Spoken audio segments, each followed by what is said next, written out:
Kamera saya ada masalah juga ini, Pak. Mohon maaf hari ini saya nggak bisa pakai kamera ya. Kameranya nggak kelihatan.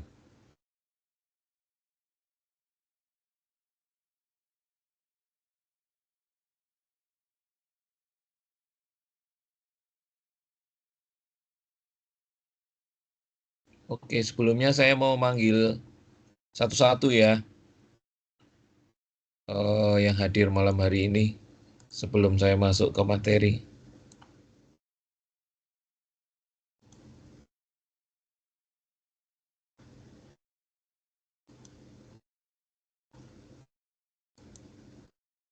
Oke, Saudara Darmawan Hendro ada?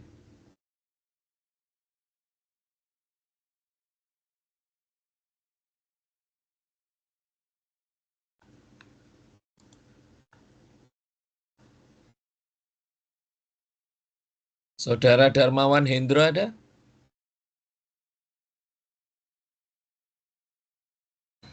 Sepertinya nggak ada, Pak. Oh, nggak ada ya.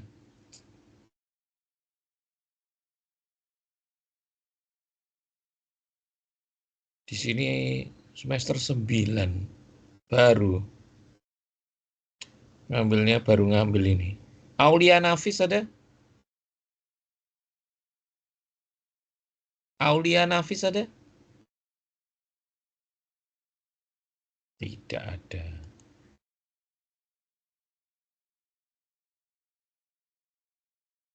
Esti Lestari. Hadir, Pak. Ya. Rimala Zahra ada? Hadir, Pak. Oke. Hakmal Aryadito. Hadir, Pak. Ya.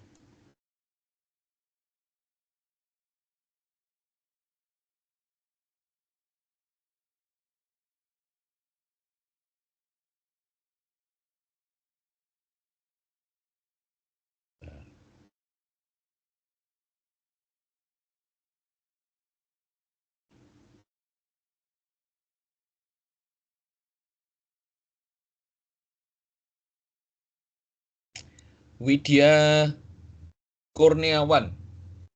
Hadir, Bapak.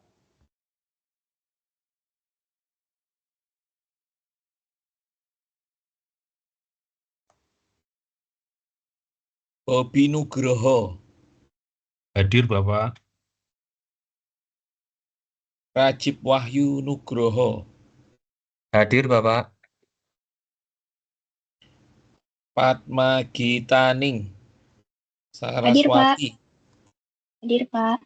Cindy Dwi Hadir, Septiana. Masita Sakina. Hadir, Pak. Nur Hidayah. Hadir, Pak. Dimas Aditya. Hadir, Pak. Nur Taufik. Nur Taufik ada?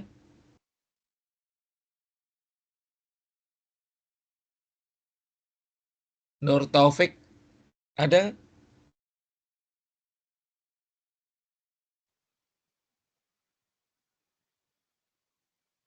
Ada ya.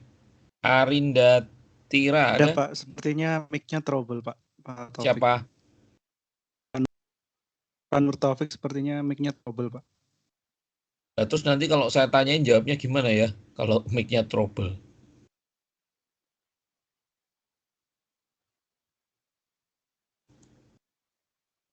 Khairul Anwar. Hadir, Pak. Rezan Aditya Hafiz. Hadir, Pak. Arinda Tira tadi hadir, Pak. Siapa? Arinda Tira. Ya, sudah saya klik hadir kok. Baik, Pak. Terima kasih. Oke, sebelum mulai perkuliahan saya mau survei dulu ya. Di kelas ini yang waktu S1 tidak dapat mata kuliah statistik siapa?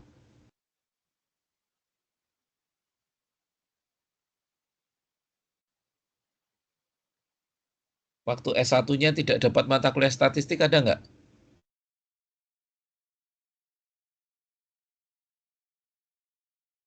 Nggak ada. Semuanya dapat ya?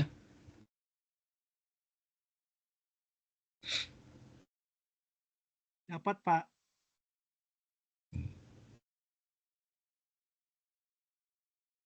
Nanti yang S1-nya tidak dapat mata kuliah statistik, tolong dicatat ya daftarnya. Kalau ada ya. Soalnya kemarin kelas yang satunya ada beberapa nggak dapat statistik waktu S1. Nanti Anda bikin grup untuk mata kuliah ini ya. Supaya saya bisa share materinya itu sekaligus. Nggak lewat koordinator tapi langsung di grup. Nanti tolong dibuat grup WA-nya ya. Baik, Bapak. Ya. Oke, saya mau konfirmasi dulu background S1-nya ya, supaya nanti saya tahu karakteristik kelas ini ya. Saudara Esti Lestari, S1-nya bidangnya apa? Kimia, Bapak. Kimia murni. Y. Iya. Rimala Zahra, Saya teknik lingkungan, Pak. oh teknik lingkungan dapat statistik ya. Oh ya, saudara Esti lulusnya tahun berapa? S1 ya? 2006, Bapak. 2006. Oh, udah Y. lama ya. Siap. Harus di-refresh dulu ini. Ya. Siap. Y. Rimala Zahra S1-nya lulus tahun berapa? Tahun 2023, Pak. Tahun Oh, kemarin. masih baru. Hakmal Arya Dito S1-nya bidangnya apa? Biologi, Pak. Biologi Apa? murni. Biologi murni, Pak. Biologi murni. Ya. S1-nya lulus tahun berapa? 2023. Oh, masih baru. Widya Kurniawan, Teknik geologi, Bapak. geologi. Ya. S1-nya lulus tahun berapa? 2009. 2009. 9. Oh, sudah lama ya. Ini harus di-refresh ini. Bobi Nugroho, S1-nya bidangnya apa? Teknik pertambangan, Pak. Pertambangan. Lulus S1-nya tahun berapa? 2011. 2011. Ya sudah lama juga ya. Iya, Pak. Atau pekerjaannya ada kaitannya sama statistik? ESDM, Pak. Oh, SDM. Ya. Ya, nanti harus di-refresh juga ya. Iya, Pak. Rajib Wahyu Nugroho. Dari Bidang teknik industri, Pak. teknik industri, teknik industri mesti ada statistik. S1-nya lulus tahun berapa? 2012. 2012. Oh, ya sudah lama ya. Padma Gitaning Saraswati, S1-nya bidang apa? Perencanaan wilayah dan kota, Oke. Lulus S1-nya tahun berapa? 2023. Oh, masih baru ya.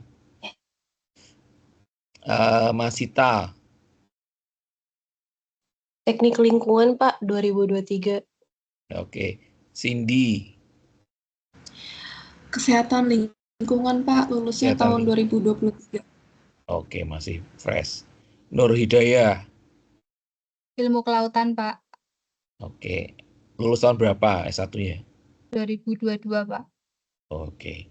Dimas, Teknik lingkungan, Pak. 2023 lulusnya. 2023, oke. Nur Taufik,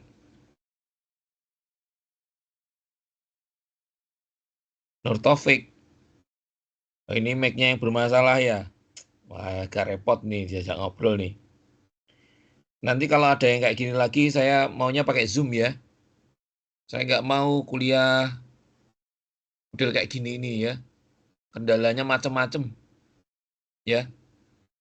Tolong nanti dipersiapkan kalau Anda kuliah online. Siapkan device-nya yang bagus. Minimal bisa diajak ngomong. Yang nggak bisa diajak ngomong kan saya ngomong sendiri ya.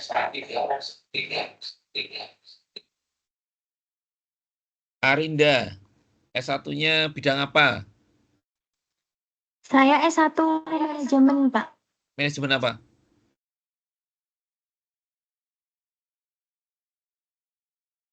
Manajemen apa? Bagaimana, Bapak? Manajemen apa? Manajemen kan macam-macam.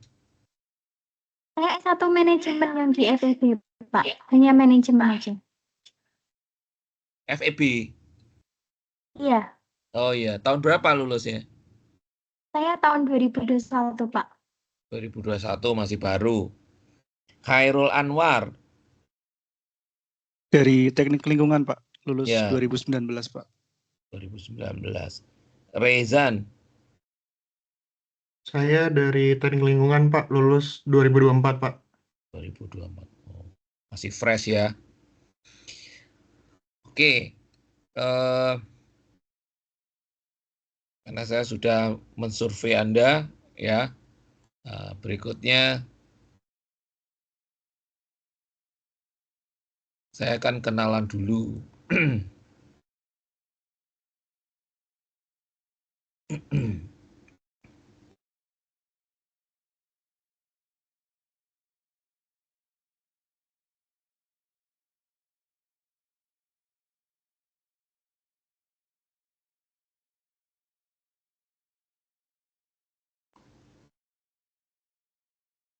Oke, saya perkenalan dulu. Slide-nya udah kelihatan belum ya?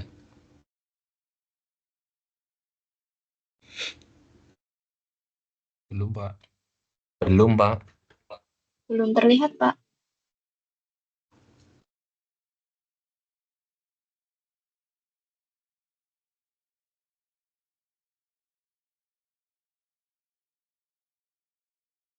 Masih belum terlihat. Sudah Sudah, terlihat, Pak. Sudah, Pak. Oh, sudah ya.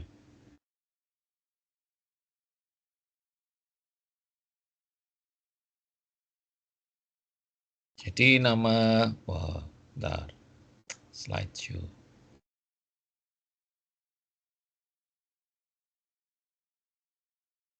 Nama lengkap saya Ferry Hermawan, ya. Saat ini saya di Departemen Teknik Sipil, ngajarnya ya teknik sipil, bidang keahlian saya di manajemen konstruksi, ya. Kompetensi profesi keahlian saya ada di ahli keselamatan konstruksi dan juga K3 konstruksi. Riset interest saya fokusnya di strategic management bangunan publik di konteks local authority. Local authority itu di daerah, ya. S1 saya, S1 S2 saya di Teknik Sipil Undip. S3 saya dari Coventry University, UK. Kemudian profesi insinyur saya dari Unikat Majaya Jakarta, ya. Saat ini saya sebagai koordinator lab atau ketua lab di manajemen konstruksi Departemen Teknik Sipil Undip, ya. Selain berprofesi mengajar, saya juga terlibat di asosiasi profesi Perkumpulan Ahli Keselamatan Konstruksi Indonesia untuk Jawa Tengah, untuk cabangnya Jawa Tengah, sejak 2018 sampai sekarang sebagai ketua. Kemudian sebagai independent auditor untuk bangunan publik sejak 2010, asesor kompetensi BNSP LPJK sejak 2019 sampai sekarang, sebagai sekretaris di Persatuan Insinyur Indonesia. Itu bidang-bidang yang saya geluti sekarang, termasuk beberapa riset project yang terkait dengan bangunan publik, serta beberapa riset terkait dengan bangunan publik dan manajemen kebencanaan. Ya, maaf.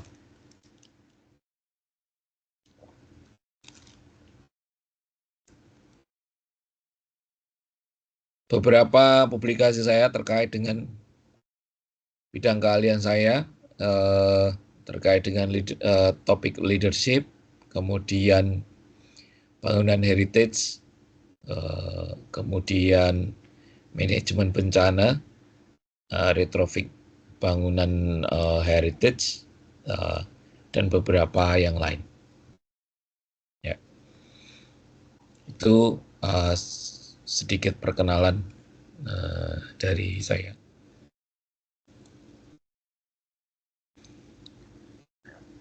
Bentar.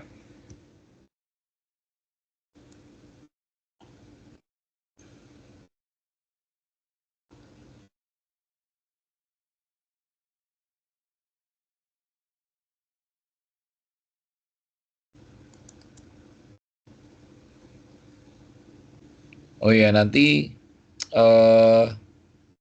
setelah dibuat grup nanti akan saya share beberapa materi ini ya, materi yang mendasar.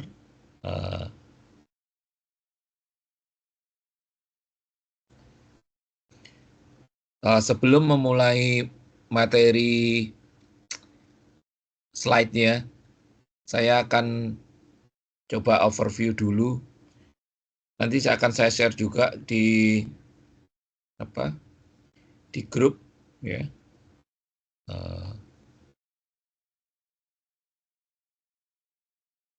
Tentang ya nanti menjadi pegangan Anda terkait dengan formula rumus-rumus statistik mendasar yang harus Anda tahu ya.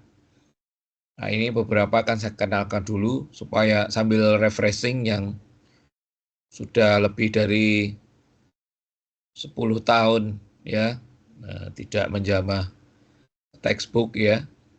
Nah, ini saya refresh lagi. Yang pertama, Anda harus paham tentang luasan di bawah kurva normal ya. Luasan di bawah kurva normal ini nanti akan Anda gunakan untuk menghitung probabilitas yang basisnya adalah nilai Z ya. Nilai Z dari yang negatif sampai yang positif ya. Jadi dari nilai Z nanti Anda akan dapat probabilitas. Banyak sekali aplikasinya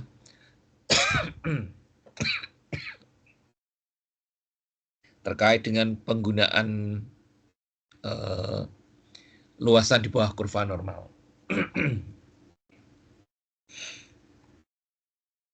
Yang kedua yang nanti perlu Anda kuasai adalah membaca tabel student T ya. Suara saya cukup kedengaran nggak? Jelas, Pak. Jelas ya. Pak. Oke.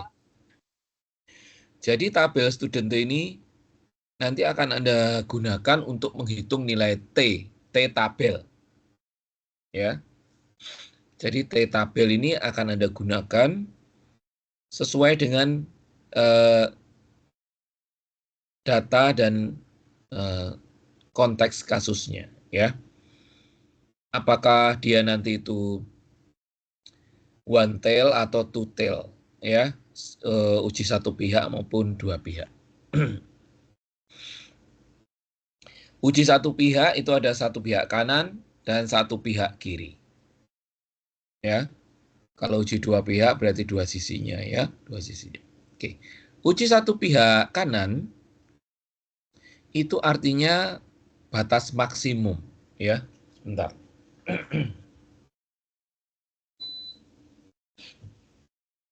Uji satu pihak kiri itu artinya batasnya adalah batas minimum, ya. Contohnya apa? Untuk yang uji pihak kanan itu batasannya adalah maksimum. Contohnya, Anda semua sudah pernah naik lift ya? Sudah pernah ya? Ada yang belum pernah naik lift? Anda semuanya sudah pernah naik lift ya?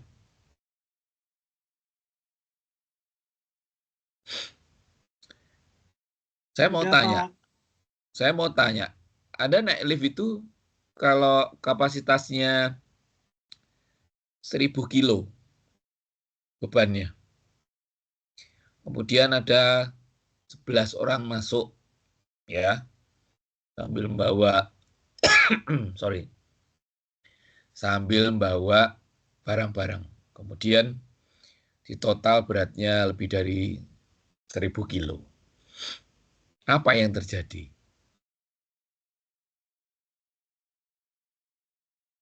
Apa kira-kira yang terjadi? Ada suara bel, Pak. Ada suara bel. Ya, suara buat over capacity. Suara alarm ya. Ya. Alarm lift. Ya. Artinya apa? Melebihi batas maksimum. Ya. Artinya kapasitasnya terlampaui. Itu adalah salah satu contoh saja fenomena statistik yang batasnya adalah maksimum. Ya. Jadi fenomena yang mirip-mirip seperti itu mesti uji satu pihak kanan.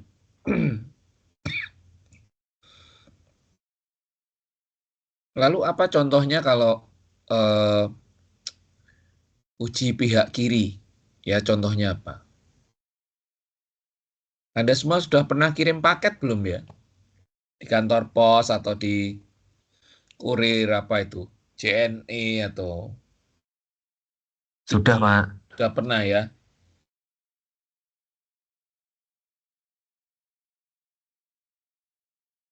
Nah, Anda kalau kirim paket 1 ons dengan 5 ons dengan 1 kilo harganya sama nggak?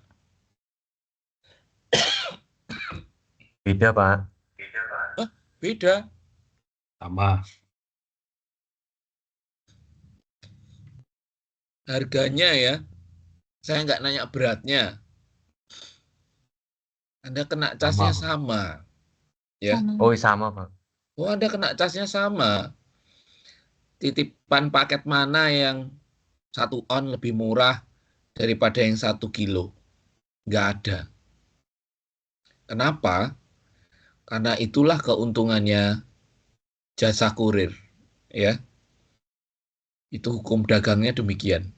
Jadi, dia punya kewajiban 1 orang diberi kuota minimal 1 kilo. Padahal banyak juga orang yang ngirim paket beratnya kurang dari 1 kilo. Itu adalah keuntungan mereka.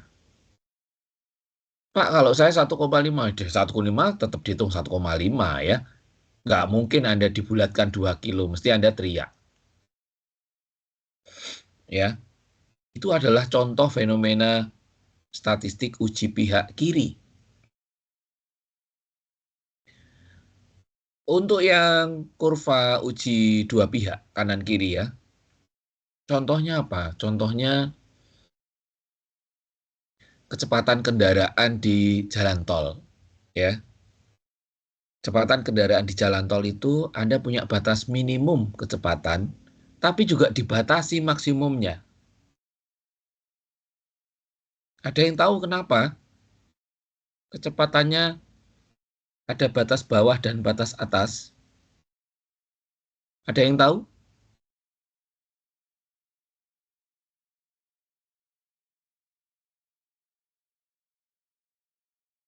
Ada yang tahu kenapa kecepatannya ada batas atas dan batas bawah kalau di jalan tol? Supaya semua kendaraan kecepatannya sama, Pak. Kalau kecepatannya sama nggak mungkin. Agar jalanannya lancar, Pak. Agar jalanannya lancar. Yang lebih spesifik apa? Mengurangi risiko kecelakaan, Pak.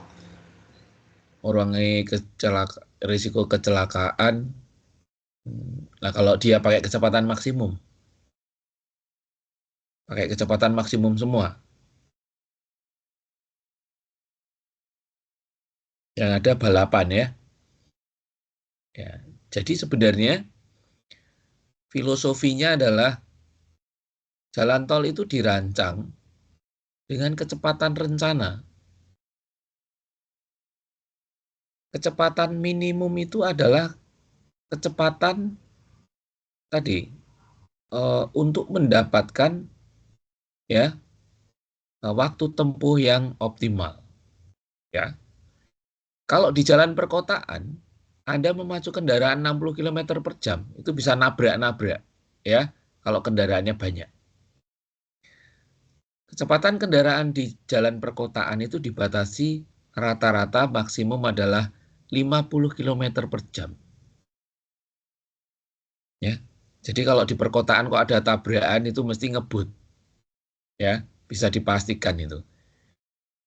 Ya, itu secara psikologis manusia kalau diberi batas maksimum minimum dia akan kalau bisa ngebut ya maksimal ya.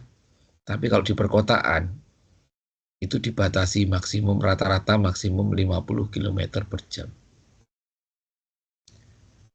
Ada batas maksimumnya, ada kalau di jalan tol. Ada yang 80, ada yang 100. Kenapa kok beda-beda? Karena itu rancangan geometriknya demikian. Jadi jalan itu dirancang dengan kecepatan rencana. Jadi merancang geometrik jalan itu basisnya adalah kecepatan tempuh. Kenapa kok itu kecepatannya diatur? Karena secara fisika ya, kendaraan dalam geometrik tertentu kalau tidak diatur, maka dia akan terpental kalau kecepatannya melebihi kecepatan maksimum. Kalau dia kecepatannya terlalu rendah, maka dia akan terjadi kecelakaan. Ya, itu behind the scene-nya seperti itu. Sehingga batas atas dan batas bawah itu untuk mendapatkan apa? Mendapatkan flow traffic yang ideal. Ya. Jadi itu adalah kisaran. Kalau kecepatannya sama semua itu konvoy, ya. Ya, itu konvoy. Nah, kalau dalam kondisi darurat boleh, tapi kalau tidak, nah itu malah justru berbahaya. Nanti orang yang terburu-buru, ya, nanti kecepatan relatifnya terhadap yang konvoy tadi bisa saja menimbulkan kecelakaan. Ya, itu alasannya ya kenapa ada batas minimum dan maksimum. Oke, sekarang pertanyaan saya berikutnya, ada nggak yang bisa nyebutkan contoh fenomena yang ada batas atas dan batas bawahnya, ya, selain kecepatan kendaraan di jalan tol, sebagai analogi uji statistik dua pihak. Ada yang bisa memberi contoh?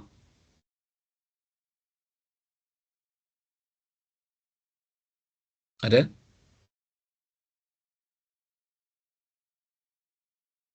Harga tiket mungkin, Pak. Harga tiket, iya. Harga tarif angkutan, ya. Tarif angkutan itu dibentuk, ditetapkan dengan batas bawah dan batas atas. Ya, betul ya. Tarif ya yang disebut ya. Ada lagi yang bisa ngasih contoh yang lain? Tekanan darah, Pak. Tekanan darah ya. Banyak sekali fenomena statistik ya, batas atas, batas bawah. Ada lagi di bidang lingkungan ada mungkin?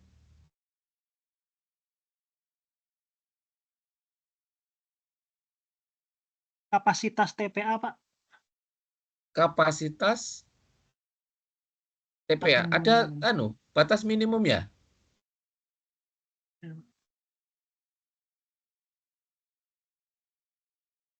Ada batas minimumnya enggak? Kapasitas TPA. Ada enggak?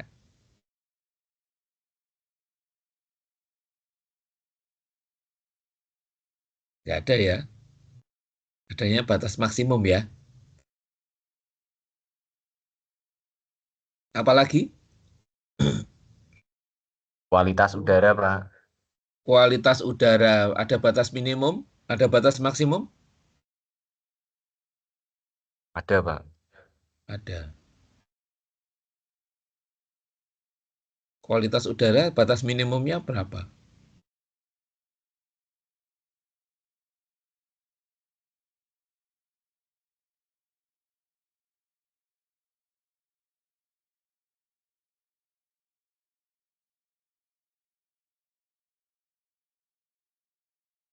Ada nggak batas minimumnya kualitas udara, ada nggak?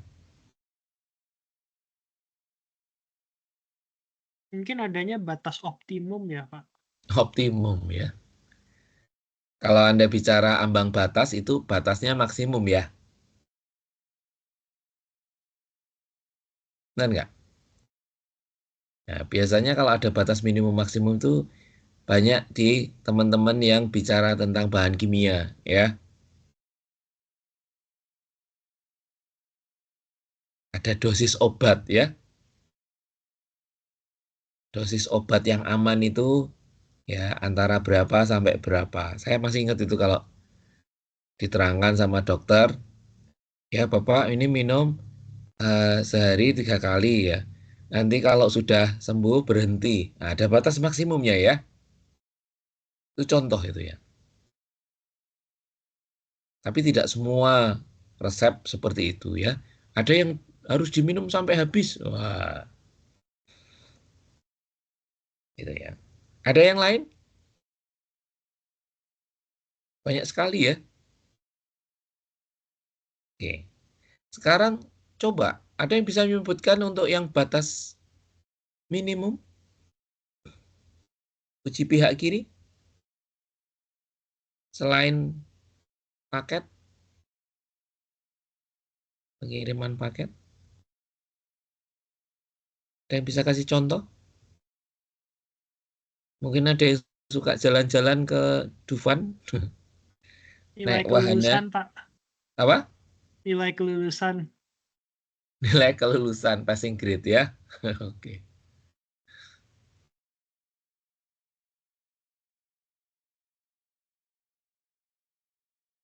Kalau ada yang suka jalan-jalan ke Dufan, itu ada wahana yang ada portalnya. Portal tinggi. Tinggi badan, Pak. Tinggi badan. Kenapa? Karena dari aspek keselamatan, kalau menggunakan wahana permainan itu, kakinya dia nggak bisa duduk, ya. Idealnya tingginya minimum 150 cm. Ya, jadi kalau Anda main ke Dufan itu ada itu. Contohnya kalau permainan kora-kora, ya, itu perahu yang naik turun itu, mengayun-ayun itu ya. Itu ada, ya, portal besi. Dulu saya pikir itu untuk kok, apa, olahraga. Ternyata itu untuk batas ketinggian, ya. Ada lagi? Saldo rekening, Pak. Saldo rekening. Saldo rekening boleh 0 ya. Oh iya, minimum untuk ditarik ya. Ya, jadi ngomongnya harus lengkap ya. Saldo minimum rekening yang bisa untuk ditarik. Ya. Kalau di bawah itu nggak bisa ditarik, ya kan? Ketentuannya seperti itu. Jadi ketentuannya spesifik ya. Ada lagi batas minimum? Contohnya apa? Batas minimum upah atau UMR. UMR. UMR itu ada batas bawah dan batas atas loh. Ya. Ada batas bawah dan batas atas loh. Jadi dia punya spelling. Jadi setiap perusahaan bisa beda ya. Jadi tergantung perspektif kita. Ya. Tergantung perspektif kita. Nggak salah juga karena dia nyebutnya upah minimum. Ya. Tapi sebenarnya dia ada range-nya. Ya. Seperti halnya tarif. Ya. Tarif dan upah itu ada range-nya. Itu seperti halnya Kalau yang ASN mungkin familiar ya. Pada saat Anda dinas luar kota ya, itu ada apa namanya, standar biaya umum ya. Kalau yang Anda dari ASN, standar Iya, biaya Pak. itu yang dipakai adalah nilai maksimumnya itu ya. Ada nilai maksimumnya. Bukan minimum berapa loh ya. Itu nilai maksimum ya. Nah, kalau yang di apa laporan pertanggungjawaban keuangan negara itu ada standar biaya umum ya. Kemudian ada juga yang disebut dinas itu minimum jaraknya berapa kilometer dari kantor ya. Dianggap dinas luar kota itu bagaimana ya toh? Nanti kantornya di perbatasan, nanti nyebrang sebentar, beda kecamatan, beda kota, dianggap dinas luar ya. Nah itu ada, ya, ada batasan normanya ya. Kecuali acaranya lebih dari 4 sampai 5 jam, nah itu beda lagi itu. Pokoknya tergantung bendaharanya, nah, itu biasanya diperhitungkan itu ya. Oke, bagaimana cara membaca tabel student ini? Maka tadi kenapa saya menjelaskan one tail sama two tail? Itu ada kaitannya dengan nilai alfa. Anda lihat nggak di screen? One tail dan two tail itu ada angka. Itu angka alfanya ya, alfa atau error. Yang di bawah sendiri ini di sini adalah nilai C, confidence interval. Confidence interval nilainya adalah 1 min alfa. Ya, 1 min alfa. Bagaimana cara mendapatkan T tabel? Adalah DF dikrossingkan dengan nilai confidence interval. Atau Anda tarik dari nilai alfanya. Derajat kebebasan atau DF besarnya adalah jumlah data min 1.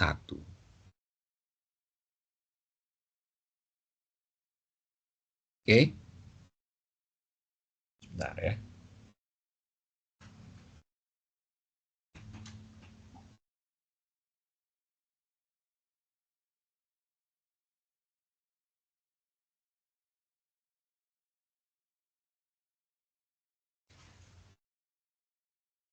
Jadi kalau saya punya data 11,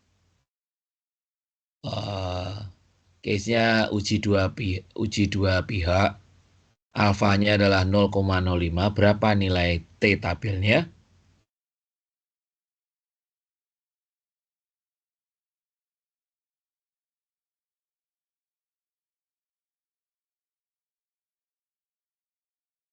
Berapa nilai T tabelnya?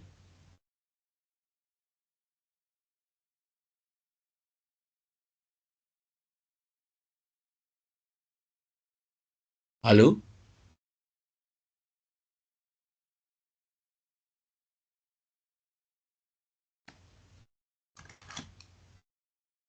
Berapa?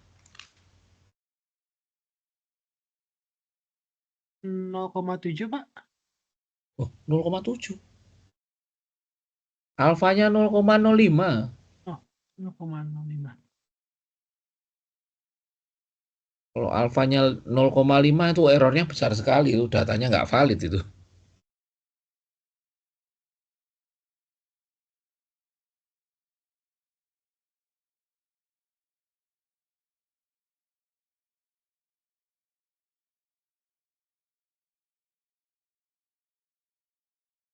Berapa jika data saya 11, alfanya 0,05, berapa nilai T tabel saya?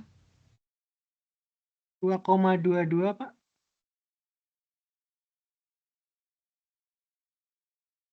2, berapa? 228. 228, bacanya yang komplit toh. Mohon maaf Pak. Ya, 2,228 ya. Kalau data saya itu 1 juta,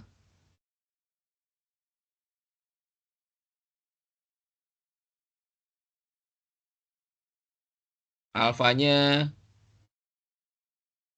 0,05.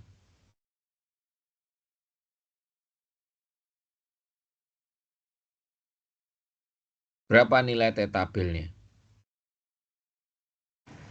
1,96 Pak. Oke.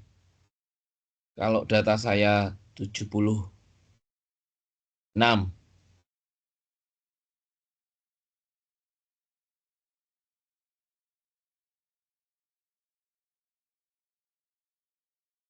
Data saya 76. Berapa nilai T tabelnya? 1,994 Pak. Bukan.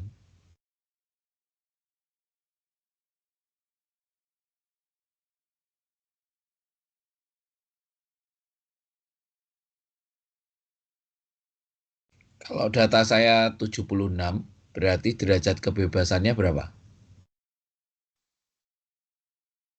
1,990. Bukan. Jadi kalau kalau data saya 76, berapa derajat kebebasannya? 75 Pak. 75. 75 itu letaknya di antara 70 dan 80 ya. Benar nggak? Maka Benar, untuk mendapatkan nilai T tabelnya, Anda harus melakukan interpolasi. Interpolasi yang nilainya antara 70 dan 80 ya.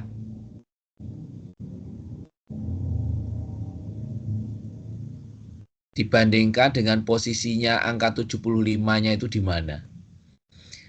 Kalau di matematika itu perbandingan segitiga yang kongruen. Sama dan sebangun. Ya. Nanti proporsinya itu angka proporsinya dikalikan dengan nilai perbandingan dari T 70 dan 80 ya. Nah, ini dicoba ya, dihitung ya. Ini baru kuliah pertama ya. Nggak usah bingung ya. Nanti boleh disimulasikan. Nanti kalau sudah diberi latihan soal ya.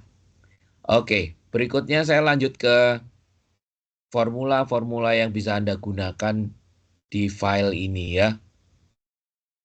Kalau Anda ada pertanyaan, berapakah batas atas dan batas bawah, maka Anda bisa mengadop ini ya. Atau bisa juga pertanyaan berapakah nilai confidence interval. Interval itu berarti ada batas bawah dan atas ya. Anda pakai rumus ini, Contoh confidence interval ya. Besarnya adalah X bar minus E.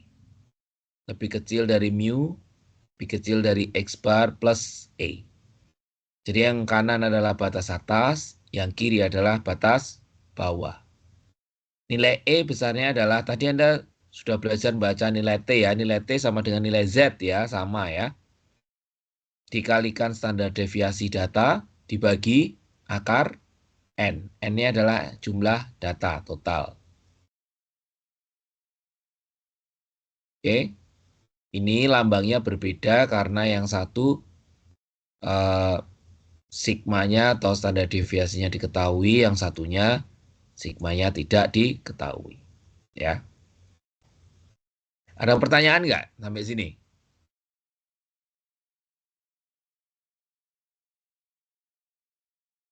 Nggak ada. Oke, nanti Anda baca ya. Makanya nanti kalau dibikin grup filenya saya share ya. Jadi nggak usah lewat koordinator, langsung saya share, langsung Anda bisa download. Nah, nanti kalau Anda ngitung regresi, korelasi,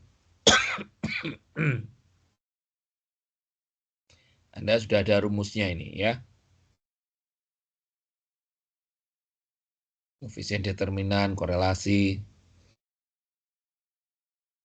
nilai sampel statistik, standar error ya.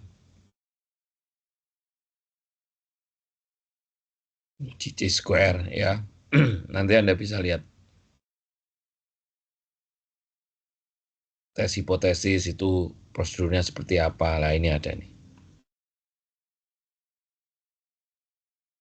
Ya. Nah ini tadi luasan di bawah kurva normal ada lagi nih. Untuk standar normal.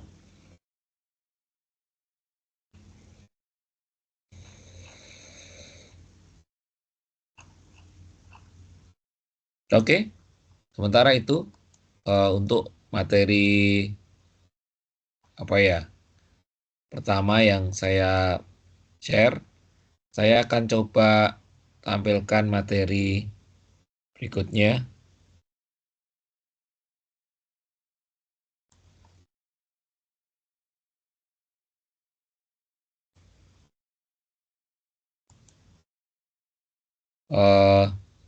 Regresi dan korelasi ya. Untuk Anda yang sudah pernah belajar apa?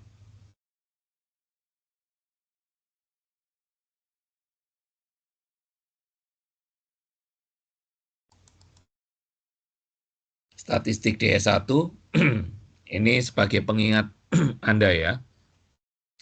Korelasi dan regresi. Slide-nya sudah kelihatan belum?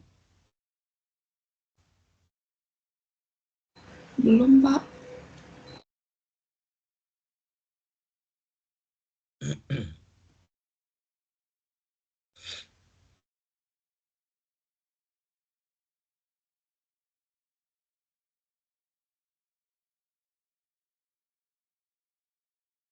Sudah muncul belum? Sudah, Pak. Sudah ya. Oke.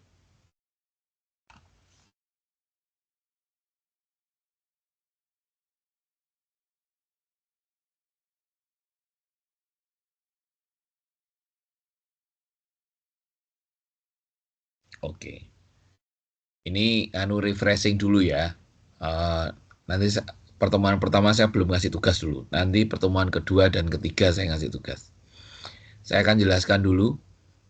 Yang pertama korelasi. Korelasi itu adalah ukuran ya dari hubungan antara dua variabel ya. Ya, tentunya datanya numerik ya. Datanya numerik. Kemudian hubungan itu bisa positif, bisa negatif. Korelasi maksudnya. Korelasi bisa positif, bisa negatif. Oke. Sekarang mari kita lihat tabel. Ya, sudah kelihatan tabelnya belum?